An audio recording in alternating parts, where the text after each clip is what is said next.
여러분 안녕하십니까, 박상규입니다. 교육당국은 물론 국세청과 공정거래위원회가 사교육 카르텔에 대한 전방위 압박에 돌입했습니다.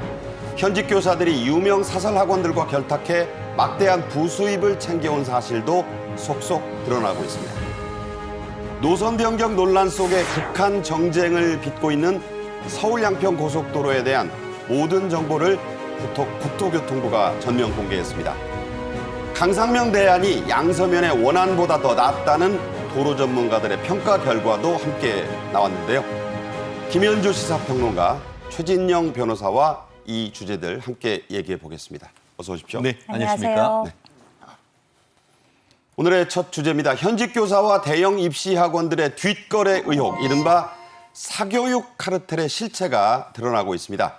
현직 고등학교 교사 100여 명이 대형 입시 학원들의 교재 제작에 참여하거나 진학 상담을 해주고 수천만 원 또는 억대까지 챙긴 것으로 드러났는데요. 먼저 영상으로 보겠습니다. 개혁은 언제나 이권 카르텔의 저항에 직면합니다만 오직 국민만 바라보고 국민의 이익을 위해 좌고우면하지 않겠습니다.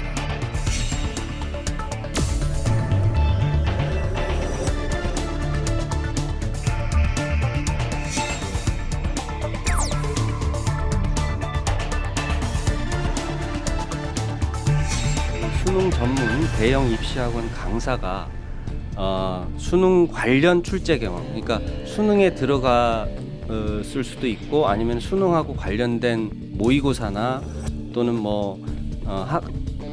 우리 학평이라고 그러죠.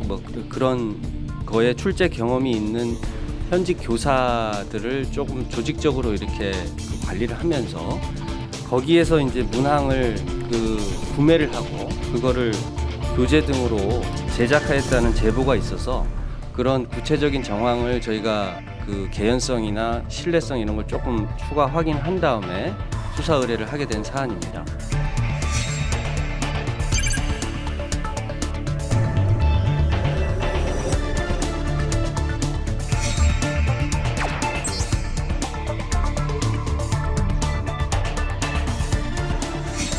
이권 카르텔, 부패 카르텔에 대한 보조금을 전부 폐지하고 그 재원으로 수혜 복구와 피해 보전에 재정을 투입해야 됩니다.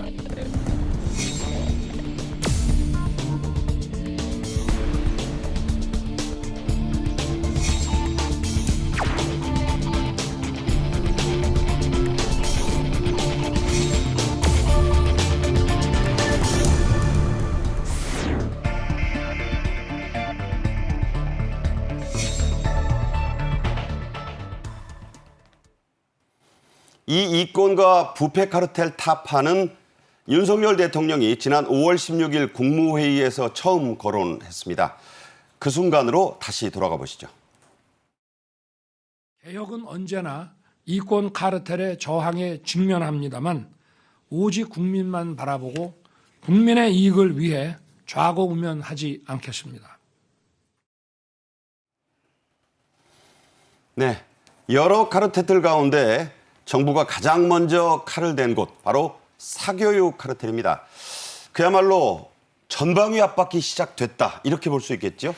이 사교육 카르텔 논란이라고 하는 것은 사실 지난번 6월에 모의평가 실시 이후에 소위 킬러 문항, 네. 이것이 이제 촉발을 했다고 보는 것이 아마 옳지 않을까 싶습니다. 네네. 사실상 윤 정부가 이제 들어서고 난 이후에 모든 수능 같은 것은 그 공교육 범위 내에서 이것이 추진되어야 한다라는 점을 정책 기조, 정부의 기조로 발표를 했음에도 지난 6월에도 보면은 킬러 문항들이 이제 등장을 했단 말이죠. 그렇죠. 그러면 이건 대통령의 지시사항과 맞지 않다라는 그런 기조 아래 공교육의 범위 범위를 넘어서는 것은 이게 일종의 사교육 시장과 공교육 체제 내에 있는 사람들과의 카르텔이 있기 때문에 가능한 것이 아니겠느냐라는 판단 아래에서 이제 동시다발적인 이제 세무조사도 이루어졌는데 그 유명한 뭐 일타 강사들 네. 뭐 수백억대 돈을 번다고 하는 네. 이런 분들을 포함해서 기업식으로 사교육업체를 운영하는 그런 곳에 대해서도 세무조사가 동시다발적으로 이루어졌습니다. 네. 윤 대통령의 강력한 지시에 따라 2주 동안 사교육 이권 카르텔 집중 신고가 이루어졌습니다. 교육부 차관으로부터 그 결과 발표를 직접 들어보시죠. 사교육 카르텔 부조리 신고 센터에는 지난 6월 22일부터 7월 6일 18시까지 총 325건의 신고가 접수되었습니다. 사교육 카르텔은 일부 사교육 업체 등이 사적 이익만을 목적으로 상호 연합하여 편법, 불법적으로 입시 체제를 이용하는 것으로 집중 신고 기간 중 총 81건의 신고가 접수되었습니다.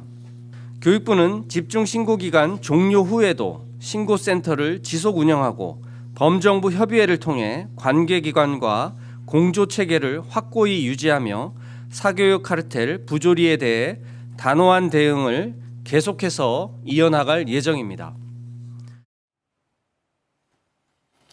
국세청이 한 달간 손에 꼽는 그야말로 굴지의 대형 입시 학원들에 대한 실태 조사를 했습니다.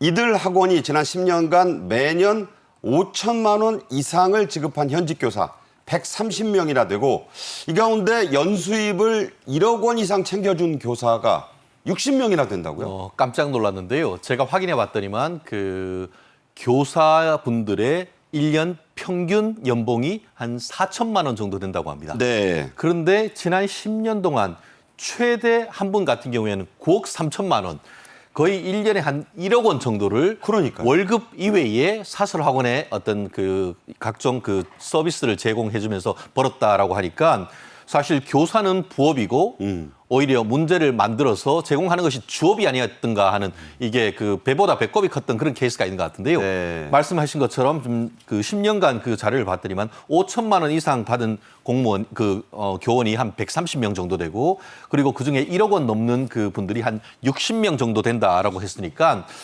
생각보다 우리가 그 하는 것보다 상상 이상으로 많은 그 교사분들이 상상을 초월하는 금액을 월급이 아닌 뭐 이걸 알바라고 해야 되나요? 자기의 연구 성과라고도 할 수 있겠습니다만 그것을 사설 학원을 통해서 이제 받았다라는 걸 보면서 지금 그 윤 정부가 얘기했던 이 사교육계와 교육계 사이에 어떤 검은 커넥션이 있지 않은가 하는 그런 단초가 지금 드러난 것이 아닌가 그런 평가인 것 같습니다. 네.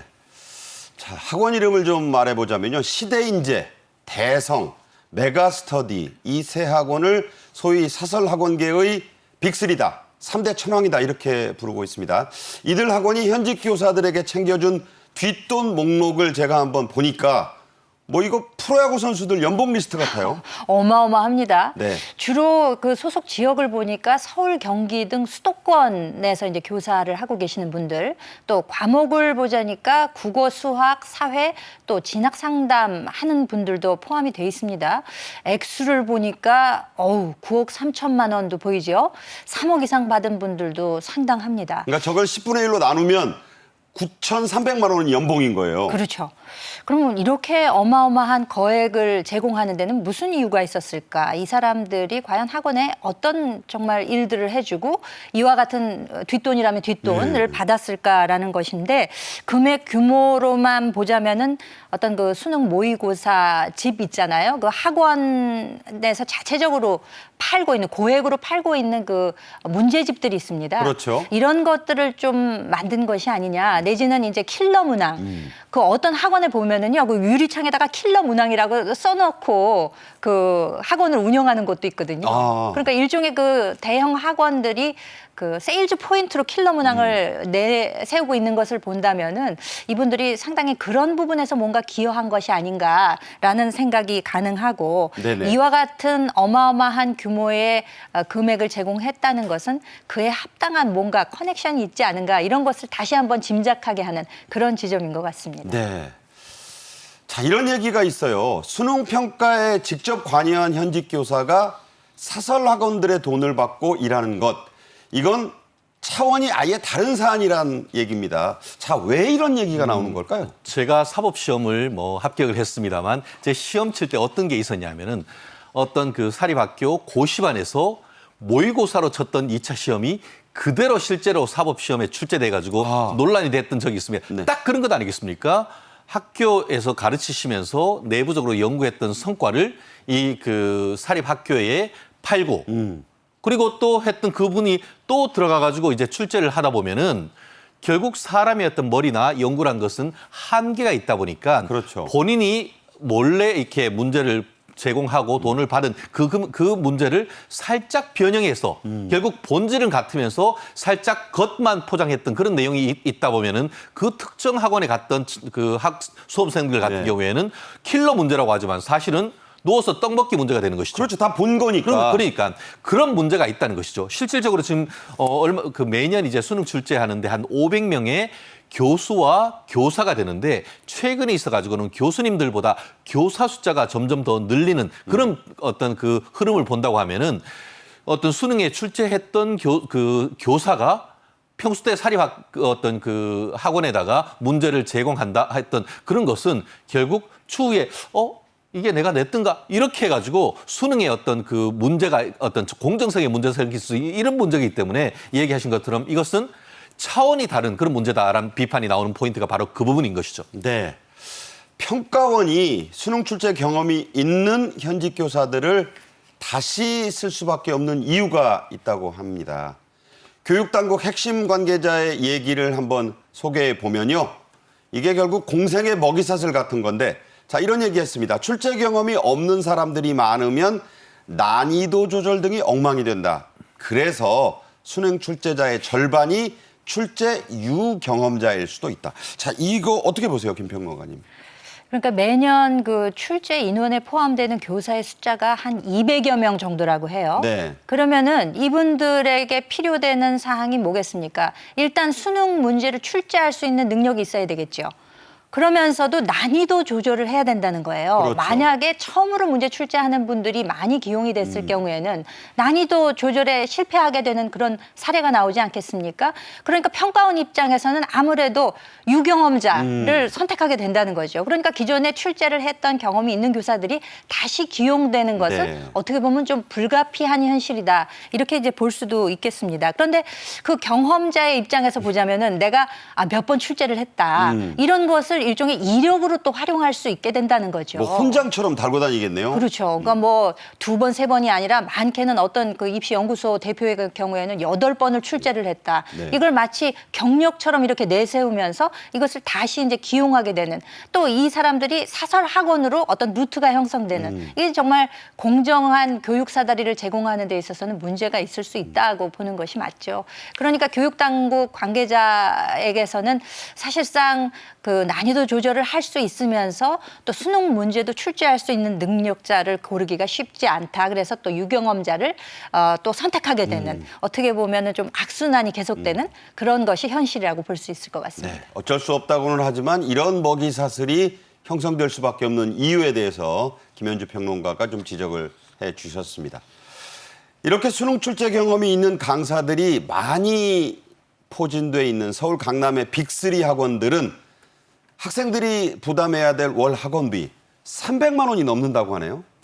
300만 원이 아니고 제가 알기로는 350만 원까지 되는 걸로 알고 있습니다. 네. 네. 왜 그러냐면은 그 수강료 그리고 또 킬러 문제까지 담은 교재비 그리고 또 거기에서 늦게까지 공부할 수 있는 이 그 독서실비가 있습니다. 플러스 점심 저녁까지 줍니다. 그렇게 되면 그 돈이 한 달에 1인에 대해서 한 350만 원까지 지금 되고 있는 것 같은데요. 그럼에도 불구하고 서울뿐만 아니고 지방에서도 굉장히 많이 와서 인근에 있는 원룸에 이 재수생들이 가득하다라는 그런 얘기가 있습니다. 실질적으로 지금 왜 그러면 이렇게 그 전국에서 학생들이 오느냐. 그리고 학원에 들어가는 것도 어느 정도 성적이 나오지 않으면은 학원 자체에 들어갈 수가 없거든요. 그리고 이른바 스카이반 뭐 이런 식으로 다 학원도 굉장히 나뉘어 있는데 네. 지금 한 의대에 들어갔던 그 학원에서 공부했던 친구의 어떤 증언에 따르면은 이 학원에서 공부를 하면은 특별한 점이 있다. 실제로 내주는 문제를 풀어서 막상 그 수험장에 들어오면은 우리가 풀었던 문제하고 정말 비슷한 문제가 수능에 나온다는 것이죠. 네. 아까 얘기했던 이권 카르텔에서 얘기했던 비슷한 그 어떤 학교의 선생님이 내든 분이 들어와서 하다 보니까 그 문제가 킬러 문제나 이런 것으로 상당수 나온다는 거죠. 결국 믿고 갈 수 있는 그 학원이 되는 것이고 그러니까 많은 사람들이 그 얘기를 알고 가는 것인데요. 그러다 보니까 대학을 재수하는 것이 아니고 이 학원을 재수해서 들어간다라는 얘기가 나올 정도로 지금 강남에 있는 빅3 학원은 문전성시다 이렇게 보이는 것 같습니다. 제 지인 얘기를 들으니까 이른바 그 스카이 재학생들도 반수를 하려고 여기 학원에 응시했다가 떨어지는 사람도 있다고 해요. 그렇습니다. 특히 이번 같은 경우에는 뭐 킬러 문제를 좀 없앤다라고 하니까 특히 재학생 중에서 잘하던 친구도 다시금 와서 뭐 지난 1학기 마치고 나서 반수한다고 해서 오히려 더 지금 강남 학원이 더 잘 된다 하는 그런 얘기가 있는 것 같은데요. 어쨌든 이런 부분이 있을 정도로 지금 강남 학원은 어떤 이권 카르텔의 가장 큰 수혜를 보고 있다 이렇게 평가하면 맞을 것 같습니다. 네. 지난해 대한민국의 사교육비 공식 통계상으로만 무려 26조 원입니다. 역대 최대치 또 경신했네요. 그렇습니다. 이게 참 우려스러운 상황이 아닐 수 없는데 이게 왜냐하면은 이렇게 사교육 시장이 크면 이게 결국 학부모들에게 다 부담이 전가가 되는 거 아니겠습니까? 네. 이 전국 초중교 사교육비가 이제 지난 2009년에서 2015년까지는 꾸준히 하락 추세를 보였었는데 문정부가 들어선 이래로는 계속 증가 추세를 보였습니다. 다만 2020년에는 사회적 거리두기 코로나 때문에 약간 주춤하기는 했었습니다만 이후에는 오히려 폭증 추세를 보이면서 이게 26조 원에 이르렀고 그러네요. 네, 그리고 또 초중고에서 좀 비교를 해보자면 초등학생의 비중이 제일 많이 증가했다는 어허. 거예요. 그러니까 어렸을 때부터 시켜야 결국에는 원하는 대학에 갈 수 있다라는 잘못된 이 인식들이 이제 널리 퍼져 있다는 얘기가 될 수 있겠고요. 초등 의대반 이런 거 말이죠. 그러니까요. 참 네. 그거는 뭐 비용 문제도 그렇습니다만 그 제대로 된 학업을 할 수 있을까라는 점에서도 굉장히 우려가 되는 점인데 네네. 또 이걸 가구의 그 소득 기준으로 나누어 보자면은 아무래도 좀 고소득층에서 더 많은 지출을 하고 네. 또 사교육에 참여하는 비율도 훨씬 높습니다. 그렇게 되면 결국 돈 있는 집 자식들이 사교육을 많이 받아서 좋은 대학에 가게 된다는 이런 논리가 성립이 되기 때문에 그러네요. 어떻게 보면 사회 내의 불평등한 구조를 고착화시키는 원인으로도 지목이 될 수 있어서 이 공교육 체제 내로 우리의 교육 시스템을 좀 이렇게 끌고 들어와야 된다는 윤석열 정부의 입장이라고 하는 것은 상당히 확고하고 앞으로도 이것이 지속되어야 되겠다는 생각을 해보게 됩니다. 네. 들으신 대로 상황이 이렇게 심각하다 보니 윤석열 대통령은 이런 대책까지 내놨습니다. 7월 18일자 발언 들어보겠습니다. 이권 카르텔, 부패 카르텔에 대한 보조금을 전부 폐지하고 그 재원으로 수해 복구와 피해 보전에 재정을 투입해야 됩니다. 네, 이 충청 경상권의 수해 때문에 윤 대통령이 이날 녹색 민방위복을 입고 있는 모습인데요. 수해 복구에 대한 의지를 강조한 것으로 봐야 할 것 같고 국민 혈세는 국민들의 눈물을 닦아드리는데 사용돼야 한다고 했습니다. 자, 어떤 의미가 있다고 보셨어요? 그렇습니다. 사실 그 시오노 나나미의 로마인 이야기에 읽어보면 그런 얘기가 있지 않습니까? 시민의 의무가 두 가지다. 하나는 납세의 의무, 하나는 국방의 의무. 네. 결국 국방은 나라를 지키러 나가서 피를 흘림으로써 내는 세금이다 그런 것이거든요. 그렇군요. 그만큼 그 세금의 중요성을 얘기를 하는데 최근에 특히 지난 정부를 겪으면서 사회 각종 단체다라고 하는 데에 보조금은 아무 대가 없이 주는 것 아니겠습니까? 보조금을 막 퍼주고 거기다가 그에 대한 감사조차 이루어지지 않으면서 피 같은 세금이 마구마구 흘렀던 그래서 마땅히 가야 될 곳에 가지 않았던 그 안타까움을 얘기를 했던 것 아니겠습니까? 네네. 물론 그 보조금을 전부 다 폐지하겠다는 건 아니겠죠. 그렇지만 불효불급한 것을 가지고 와서 이번 그 어떤 수해 피해라든가 아니면 각종 우리 어떤 복지재단이라든가 이런 부분에 필요한 것에 쓰는 것이지 불효한 것에는 하지 않겠다라는 그런 의지를 밝힌 것 같은데 어쨌든 지금 뭐 유럽 갔다 오셔서 피곤하실 그런 상황 속에서도 지금 우리나라의 어떤 그런 재난 상황에서 긴급하게 대응하는 그런 모습은 뭐 국민의 한 사람으로서 좀 든든했던 것 같습니다. 네. 국세청은 물론이고 공정거래위원회가 이 대형 학원들, 빅3 학원들에 대한 대대적인 조사에 착수한 건 좀 다른 의미가 있습니다. 자, 공정거래위원회는 어떤 걸 좀 파헤치겠다는 얘기인가요?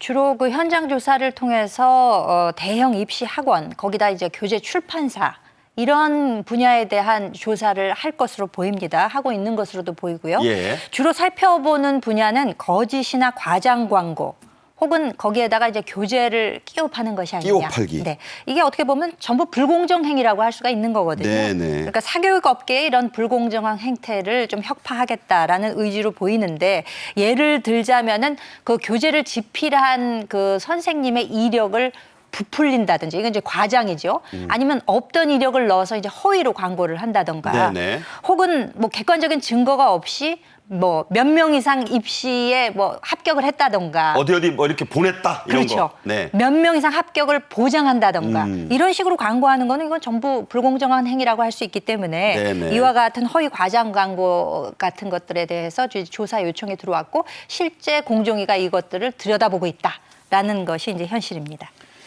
수능을 출제했던 현직 교사들이 입시학원 강사들에게 문제를 팔았다. 자, 이게 과연 법적으로는 어떤 위법에 해당하는지 법조인이니까 한번 여쭤보겠습니다. 그렇습니다. 쉽게 말하면은 공무원의 영리행위 금지 의무를 위반했다, 이렇게 평가가 될 것 같습니다. 무슨 말이냐면은 아마 영화를 좋아하시는 분들은 극한 직업이라는 영화를 봤을 거 겁니다. 저 수원 왕갈비 통닭이죠. 그렇죠. 결국은 이제 그 경찰들이 조폭을 잡기 위해서 조폭 속을 앞에 이제 그 통닭집을 했는데 통닭이 너무 잘 팔려버린 거예요. 통닭을 만들어 파는데 재미를 붙이는 얘기죠. 그렇죠. 그렇게 된 거랑 마찬가지인데요. 이게 그런 겁니다. 만약에 이제 공무원이 영리 행위를 하려고 하면은 미리 단체장에게 승인을 얻어야 됩니다. 근데 이분들이 과연 그렇게 했을까에 대한 의문이 있는 것이죠. 만약에 이제 해서 아까 얘기한 것처럼 10년 동안 매년 거의 1억 원 가까이 어떤 그 급여를 외부로부터 받았다라고 하는 과정에서 정상적인 어떤 행위를 했는 것인지, 그리고 지금 지금 그 후문을 보면은 어떤 그와 같은 그 세원을 포착하는 걸 방지하기 위해서 현금으로 받았다고 하는 그런 의혹도 있다라고 하기 때문에 말씀드린 것처럼 공무원의 영리행위 금지와 관련되는 규정을 위반한 것이 없는 것인지, 네. 그리고 또 어떤 이와 같은 과정에서 탈행위는 없는 것인지, 이 부분을 지금 그 샅샅이 좀 두고 보고 있다라고 하는 것 같은데, 이번을 계기로 해가지고 이와 같은 어떤 그 비리의 사슬은 좀 반드시 끊어낼 수 있는 계기가 되어야 되는 것이 아닌가 생각합니다. 그 말씀하신 대로 아까 그 리스트가 9억 3천이니 뭐 하는 것들이 일단 학원이 신고한 것만 가지고 한 거니까 그렇습니다. 현찰로 주고받았다면 더 많다고 봐야 되는 거네요. 결국 그렇기 때문에 이제 일부 그 케이스 같은 경우에는, 오늘 언론에 보도된 내용 같은 경우에는 뻔히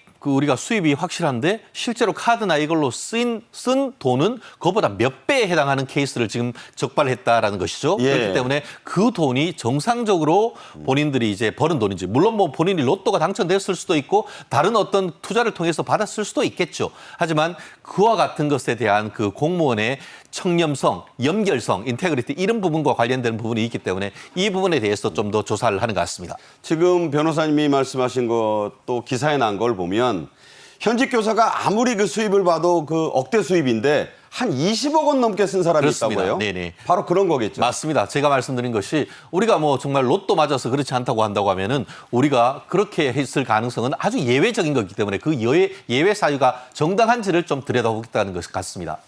네.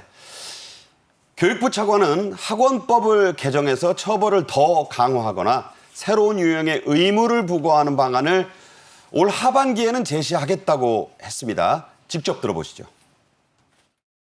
이와 함께 교육부는 끼워 팔기식 구매 강요, 교수비 초과 징수 등 제도적 개선이 필요한 사항에 대해서는 시도교육청과 긴밀히 소통하며 하반기 중 개선 방안을 마련할 계획입니다. 네. 일부 교사들의 문제가 되는 행위들이 위법으로 인정이 된다면 이게 바로 국가공무원법이 규정하고 있는 현직 교사의 경직 금지 위반, 여기에 해당된다는 거죠. 그렇죠. 뭐 공립이나 사립 교원 상관없이 일종의 특정직 공무원으로 볼 수 있다는 것입니다. 그러니까 공무원에 준하는 입장에서의 이제 국가공무원법 제64조의 적용 가능성을 이야기하고 있는 것인데요. 네. 지금 보시면 공무원은 공무 이외에 영리 목적 업무에 종사하지 못하며 기관장의 허락 없이 다른 직무를 겸할 수 없다라고 되어 있지 않습니까? 명시가 돼 있어요. 그렇죠. 근데 뭐 조금 다른 얘기가 되겠습니다만 김남국 의원이 그 국회의원으로서의 본업에 충실하지 못하고 성실 의무에 위배돼서 일종의 코인업자가 아니냐 뭐 이런 지금 네.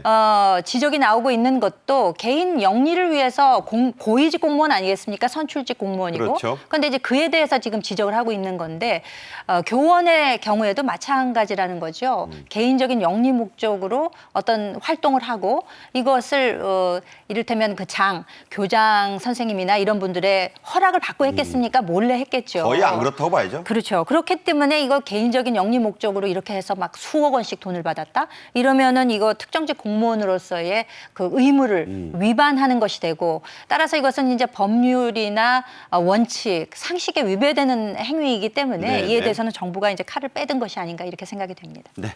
자, 이와 관련된 소식은 계속 나올 겁니다. 저희가 다음에 또 새로운 소식과 함께 찾아뵙도록 하고요. 다음 주제로 넘어가겠습니다. 경기도 양평군민은 물론이고요. 수도권 주민들도 이익이 걸려있는 바로 그곳이 있습니다. 그런데 그런 것들이 무시된 채 정치 싸움의 난장판으로 변해버린 서울 양평간 고속도로 사업에 대한 모든 정보를 국토교통부가 전면 공개했습니다. 논란 종식의 분수령이 될지 지금부터 집중 분석해드리겠는데요. 주제 영상부터 보겠습니다.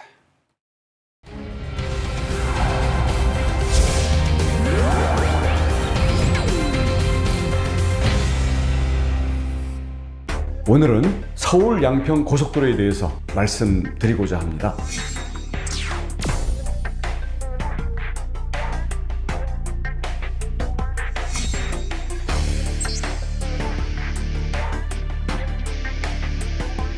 그 계획안을 내가 3일 사이에 다 바꾸고 끼웠다? 그건 원희룡을 너무 과대평가하는 거 아닐까요? 그건 불가능한 일입니다.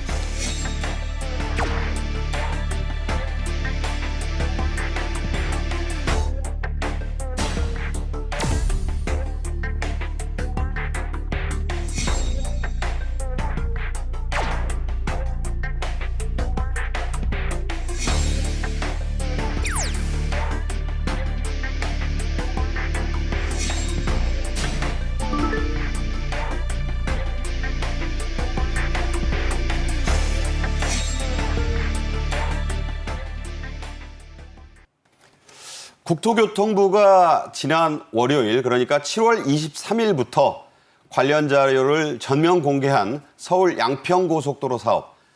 말썽이 많고 지금도 해결된 게 아닌데 지금 상태를 좀 설명을 해 주시죠. 괴담에 의한 중단.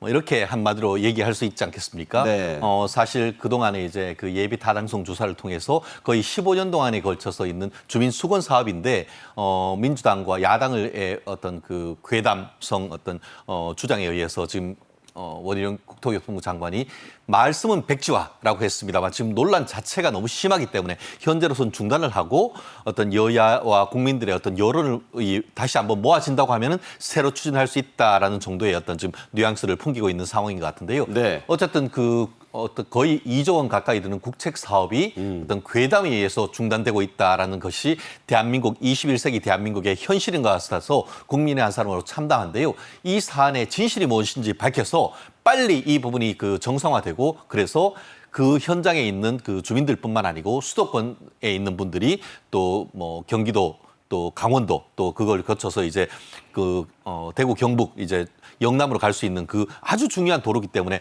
빨리 이 길이 뚫렸으면 하는 바람입니다. 그건 아마 저뿐만 아니고 이 시청자들도 같은 생각이 아닐까 생각합니다. 지금 그림에도 나오지만 이게 주말이나 휴일에 한번 가려면요. 편도에만 2시간이 넘게 걸리니까 뭐 구급차를 못 불러서 돌아가신 분이 양평에 있었다. 안타까운 얘기입니다.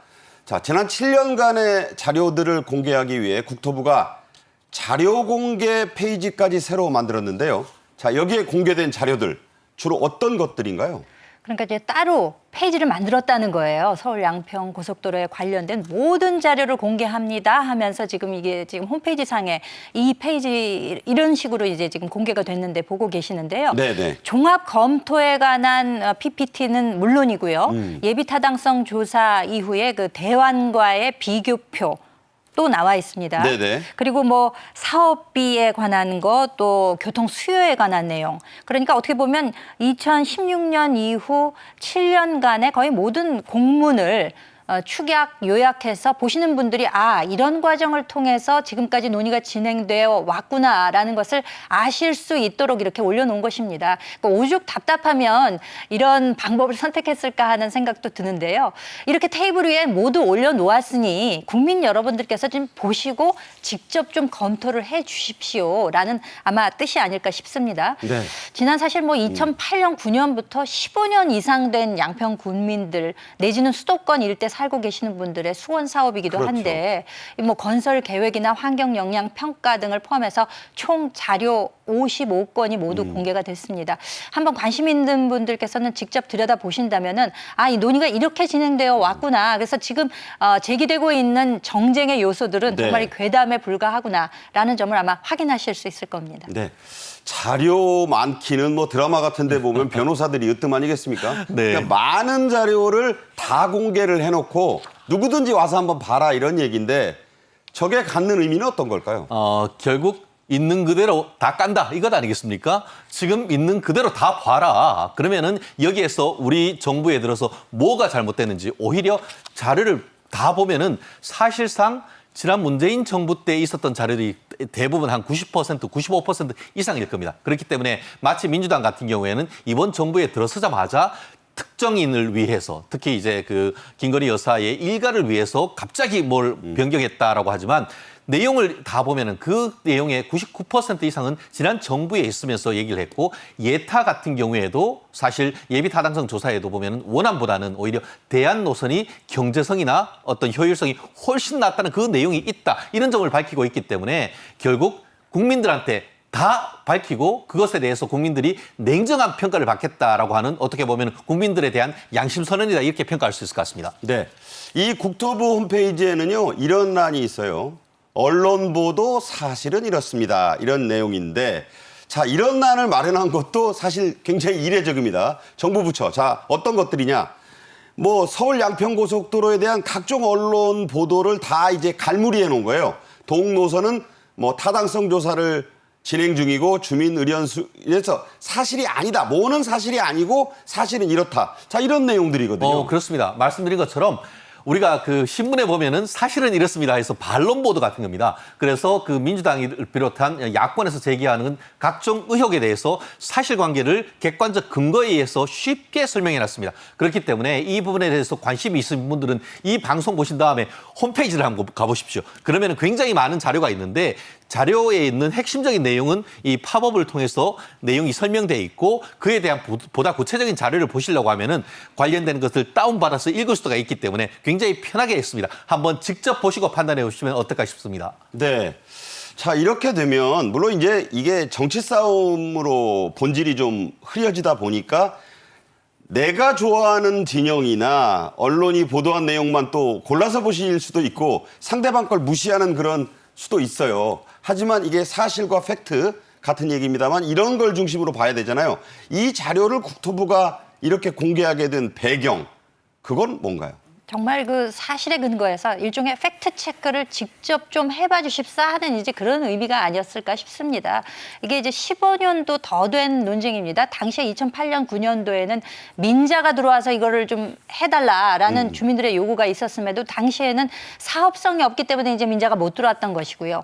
이게 쭉 계속 군민들의 수건으로 남아 있다가 예비 타당성 조사를 통과하면서 그 예비 타당성이라고 하는 것은 이제 국가 재정을 투입할 것이냐 말 것이냐의 여부거든요. 거기서 이제 확정된 노선이 모두 다 결정되는 것은 아니고 그 외의 경우에도 뭐 24건 중에 14건이 이제 시점 종점이 변경된 고속도로의 그 전 이력이 있기 때문에 여기서도 예타 통과 이후에 어떻게 하는 것이 가장 그 양편 국민을 포함해서 그 고속도로를 이용하는 분들께 효용성이 있을 것인가에 관한 논의를 하는 과정 중에 이게 이제 일종의 기승전 김건희 이런 식으로 해서 김건희 여사의 일가들에게 특혜를 줄 목적이 아니냐라는 이제 정쟁이 제기가 됐던 것이죠. 그렇죠. 원희룡 장관은 아마 거기에서 이렇게 생각했던 것 같습니다. 이게 일종의 총선 얼마 안 남겨둔 시점에서 이렇게 가다가는 고속도로도 진행이 안 되고 이 정쟁은 일파만파 더 커질 것이기 때문에 여기서 일종의 극약 처방을 내려서 백지화라는 이제 이야기가 나왔습니다만 실제로 지금 국토부 도로국장의 이야기에 의하면은 우리는 숨길 것이 없다. 투명하게 모든 것을 내놓을 테니 국민 여러분들께서 직접 보고 판단해 주십사 네. 하는 이제 그런 의미가 있는 것이 아닌가 싶습니다. 네. 김평론가 말씀하신 대로 국토교통부의 이용욱 도로국장, 이 주무국장입니다. 이와 관련한 기자 간담회를 했는데요. 이런 말을 했습니다. 이게 아주 주목되는 말인데요.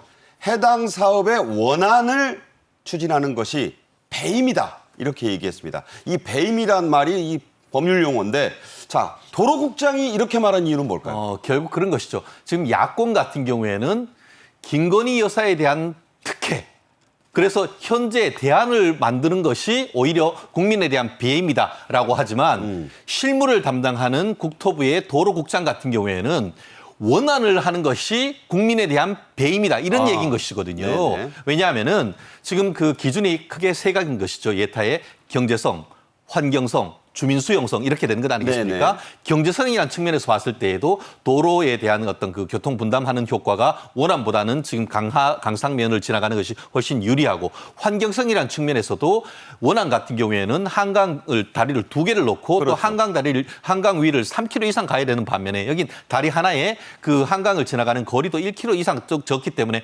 환경성이라는 측면에서 훨씬 더 유리하고, 나아가 또 전원주택 단지 하나를 완전히 40m 위를 지나가야 된단 높이의 말이에요. 교량을 세워서 지나가야 된다. 그렇죠. 그렇기 때문에 원안 같은 경우에는 그 커뮤니티, 그 지역 공동체가 사실상 그 고속도로가 없어지지 않는 한은 계속적인 소음이나 분진 피해를 볼 수 있다라는 점이 있기 때문에 부당하다는 것이고, 마지막으로 아까 그 주민 수용성. 지금 이 근처에 있는, 지금 양평 근처에 있는 주민들이 다들 지금 강상면으로 해서 인터체인지도 하나 만들어 달라는 게 요청 아닙니까? 도로만 지나가되 내려가는 길이 없다고 하면 우리가 왜 그런 희생을 해야 된다 하는 그런 주민 수용성이란 그 세 가지 측면에서 봤을 때에 지금 대안이 아닌 원화로 하는 것 자체가 주민들에 대한 배임이란 것이죠. 국민에 대한 배임. 국민에 대한 배임이란 것이죠. 주민들에 대한 배임이다. 배임이라는 것이죠. 예. 네. 자, 그렇게 이해가 되는군요.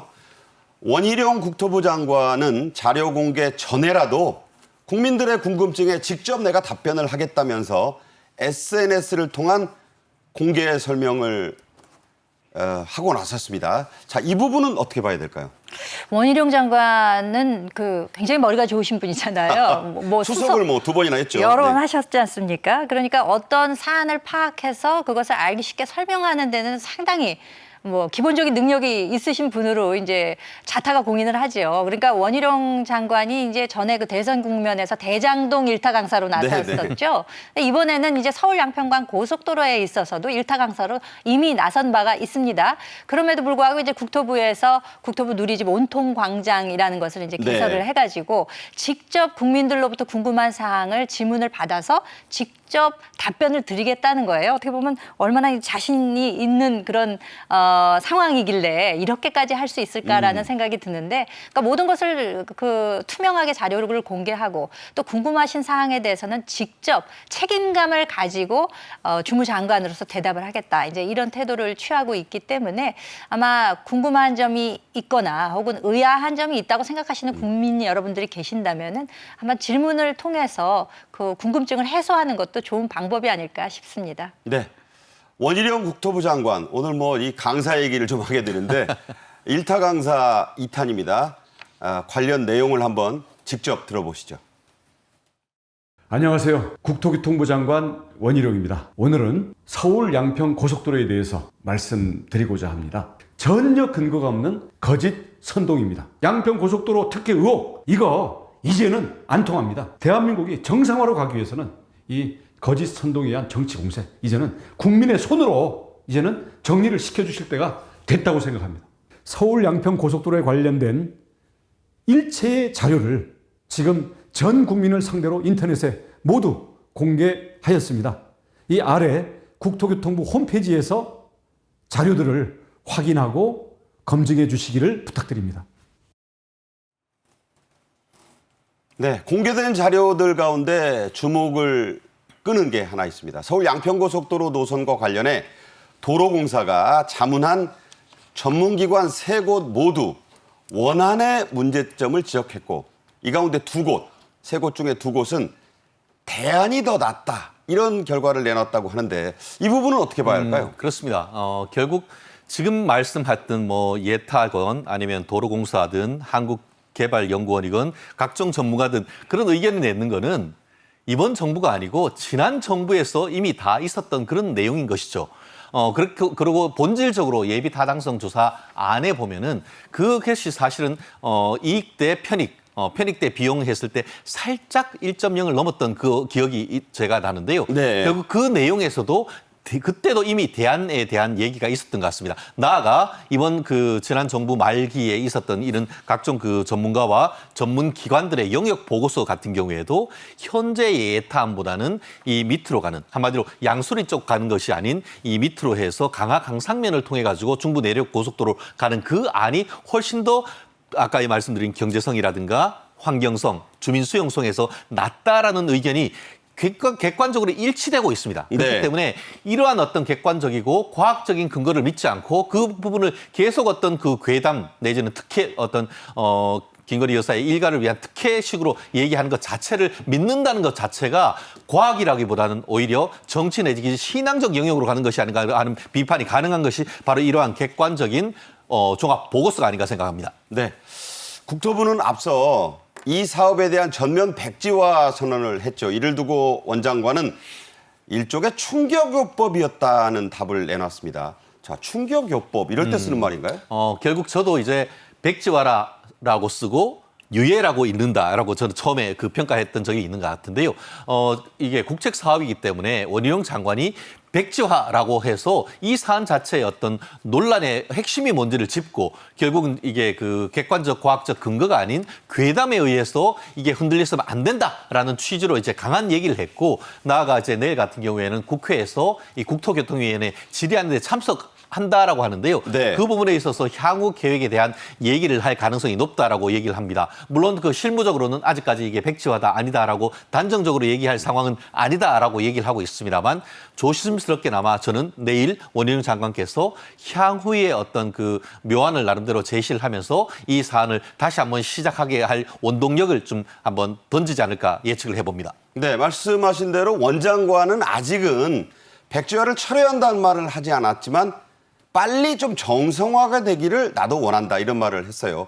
결국 이 사업이 다시 추진돼서 정상화 궤도로 복귀할 가능성이 큰 것 같은데, 자, 여권의 입장은 어떤 겁니까?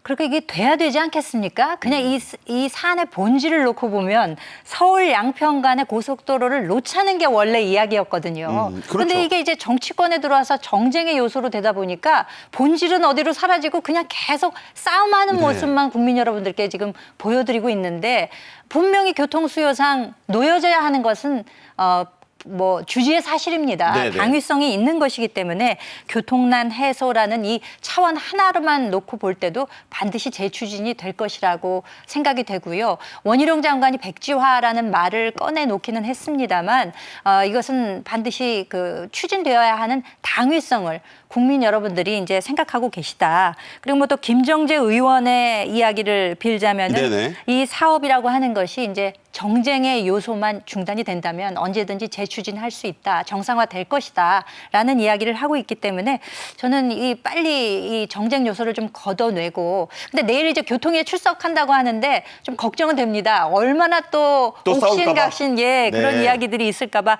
걱정은 됩니다만, 그럼에도 불구하고 반드시 고속도로 개설이 돼야 되지 않겠습니까? 네. 자, 2조 원 가까운 돈이 들어가는 국책 사업이고 수도권과 국토교통을 위해서 중차대한 도로가 정쟁으로 중단돼서는 안 된다. 공감대는 분명한 것 같습니다.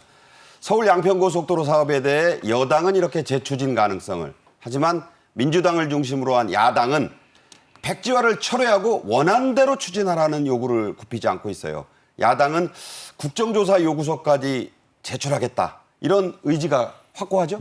결국 이 부분을 계속 이제 정쟁화를 가지고 가고 특히 거기에서 키워드를 영부인을 자꾸 끌어들이면서 어떤 정치적 이익을 노린다라고 하는데 말씀드린 것처럼 이 부분에 있어서는 저는 오히려 야권에게 어떤 노선 결정권을 한번 넘기는 것 어떤가 하는 생각이 든단 말이에요. 만약에 원한 대로 한다고 하면은 지금 이쪽에 있는 지역분들이 가만히 있겠습니까? 저는 결코 그 지역분들이 원안에 대해서 가만히 두지 않는다고 생각합니다. 제가 아는 한은 원안이 가게 된 계기는 가장 어쨌든 이게 예전부터 15년 전부터 있었던 것 중에 비용이 가장 적은 노선을 해서 일단 예타를 통과시킨 다음에 비용을 조금 들이더라도 새로운 어떤 노선을 가기 위한 것이 아마 그쪽 지역에 있던 분들의 나름대로의 어떤 고속도로를 놓기 위한 전략이었던 것으로 저는 기대를 합니다. 알고 있습니다. 그렇다고 한다고 하면은 이 부분에 있어서는 지난 정부에 그렇게 해서 이런 정치적 논란을 할 것이 아니고 처음부터 그쪽 지역 분들의 어떤 여론을 수렴을 해서 처음부터 지금 대안을 했다고 하면은 원천적으로 이런 문제가 없었을 것인데 대안으로 했다가 이걸 바꾸고 하는 그런 과정에서 논란을 했다는 점에서 오히려 민주당 쪽에 책임이 있다라고 저는 생각을 합니다. 결국 이 부분 같은 경우에는 지금 대안으로 나온 것이 이쪽 지역분들의 어떤 주민 투표 이런 것을 통해서 빨리 신속하게 결정하자라고 하는 얘기도 있는데 말씀드렸듯이 내일 어떤 국회에서 어떤 적극적인 토론을 거쳐서 대안이 나와서 그 대안대로 또 국민들이 지혜로운 결정을 한다라고 한다고 하면은 또 이쪽 서울 지역과 중부 지역 그리고 또 강원도까지 가는 또 옥동자의 도로가 나오지 않을까 생각합니다. 네. 국가 이익에는 정쟁이 있을 수가 없습니다. 한 여당 의원의 말을 안 빌리더라도 정쟁만 멈추면 국책 사업은 다시 달릴 수 있다. 여러분은 어떻게 생각하시는지요? 김현주 시사평론가, 최진영 변호사와 함께 말씀 나눴습니다. 고맙습니다. 감사합니다. 오늘 저희 정책엔 이슈가 준비한 소식은 여기까지입니다. 시청해 주신 여러분 감사합니다.